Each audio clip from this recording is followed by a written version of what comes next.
755-1240 is the phone number. If you'd like to give us a call to be on the hotline today. The fur continues to start to fly in the race for the 23rd Congressional District. The Conservative Party candidate, Doug Hoffman, is coming out with TV ads now. He's going to put up more of a fight than I thought. My early predictions of margins in this race, I'm going to reassess those about a week into this campaign. Once the governor sets the actual date for the election, I'm going to take a look at it. And I'm thinking this Bill Owens guy, the Democrat, he's looking more competitive than I thought. He's got some nice-looking ads up. He's advertising in the Syracuse market to try to reach those parts of the district. He's and then this Hoffman seems to be out doing things. It's might be a little more competitive than I thought. I had thought Skozafava would win in a cakewalk, but it looks like it more. I still think she's the favorite. Now, GOP insiders say that their polling shows her ahead, but not by the margin that they feel comfortable with. So even they're a little bit skittish about it all. So I think it's going to be a tough 5 weeks coming up in this race to succeed John McHugh in the 23rd Congressional District. We'll just have to see what happens.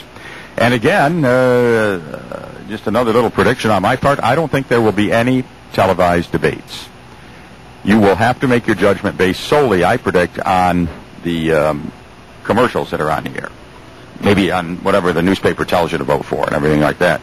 Because I don't think there will be any direct access to these candidates on talk shows or on any kind of televised debate. They might have some debate in front of a FFA group out in DePoyster or something at 11 o'clock on a Sunday night or something that's attended by 9 people, and that way they can say they debated. But there'll be nothing that will be covered live on television, in my prediction. That's just a prediction on my part.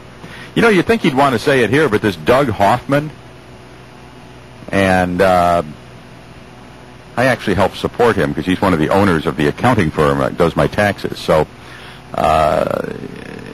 in any event, he's got a new commercial out that, you know, attacks Skozafava as being too liberal and everything, but it's surprising me that these candidates, as much as they chatter and as much as they say they want to be a member of the Congress of the United States of America, one of only 435 Americans blessed with that honor, and yet they, and I'm not saying this show is any better than the rest, or Glenn's show, or anything on the other stations, and there must be similar shows in the, you know, up in the Berg or in Plattsburgh or in those places, but they just shy away from anything to do with live television or radio, because they just don't want to be, they want the message controlled, they don't want a tough question asked, and all of these candidates, so far as I can see, are pretty much ducking shows like this.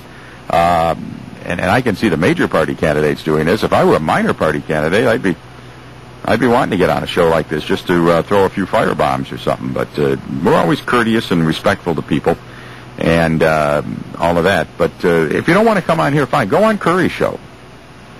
Go on Glenn's show. Or if you don't want me as host of the hotline, I'll talk to Mr. Levin, and maybe he'll let Joe or somebody like that fill in for the day. You know, if you think that maybe I'm too whatever. But people need to hear these candidates unfiltered, especially when we've got an open seat race like this where most of the voters across the 23rd District don't really know who the heck these candidates are. And you've only got 5 weeks to find out. You got to have more than just the Madison Avenue commercials, you know, Didi Skozafava, bad for Watertown, bad for this country type things, you know, all of that. Or the, you know, one saying, Bill Owens, too liberal for Plattsburgh, too liberal for all of us, or whatever they say in these things. Because that kind of invective, although interesting, it just gets to be silly after a while. It's downright silly, especially in a race where the labels of political people. You know, I talked to one Democrat this morning. He says, well, I don't like Bill Owens because he doesn't want a public option. Why do you have to have a public option? In other words, for health insurance. In other words, a government-run health insurance company to compete with the others. And this particular guy who was saying this to me used to be co-owner of a transmission shop. And I said to him, well, when you were in the transmission business, were you in favor of a publicly operated transmission repair shop to compete with your privately operated one so that maybe your prices wouldn't be too high? And all of a sudden, that individual scampered off in the corner and didn't have much to say. Well, that's, in any event, how did I get off on that tangent? Well, I did. It's just one of those things that I felt so good at. When I was talking to this gentleman this morning and I said that, I said, yeah, I got him, didn't I? But in any event, these candidates for Congress, November 3rd is going to come and go, and you will never have heard them anywhere. You will never heard them heard them compete. I don't think there will be any debates. I don't think there will be anything live on television at LIVE live, you know, the way it's supposed to be. And the TV stations will say, well, we can't make money at it. We'd rather just run the commercials. And, well, you can make money at it. You can put debates on and find institutional sponsors that'll be happy to have their name attached to something so civic-minded. I'm talking about the people like the car fresheners of the world and the Kinneys and the New York Air Brake, you know, the big prestigious companies in the area that would be more than happy to have their, I'm not speaking for them, but generally be happy to be associated with something in the public service like that. So these type of shows can be sold to advertisers, but I bet you there will not be any. And it's because the broadcasters are more content to take just the paid commercials.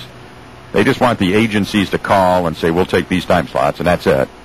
And also, the candidates do not want their candidate, or the campaign handlers do not want their candidates exposed to anything that smacks of spontaneity, because something could happen. They want a controlled environment. They want, this is the message. We're staying on the message, and that's it. And mark my words, it's 40 days till that election as of tomorrow. And I don't think you'll see anything. And really, there should be more than one. I mean, I would think you would have live studio debates in I think the public station up in Plattsburgh should do one. I think the public television station here should do another one. I think Time Warner should do one. Some kind of joint appearance on Capitol Tonight or whatever they want to do. I mean, it's easy to do these shows. But that kind of direct exposure is dangerous. So you won't see that. Mark my words. Good afternoon, Hotline.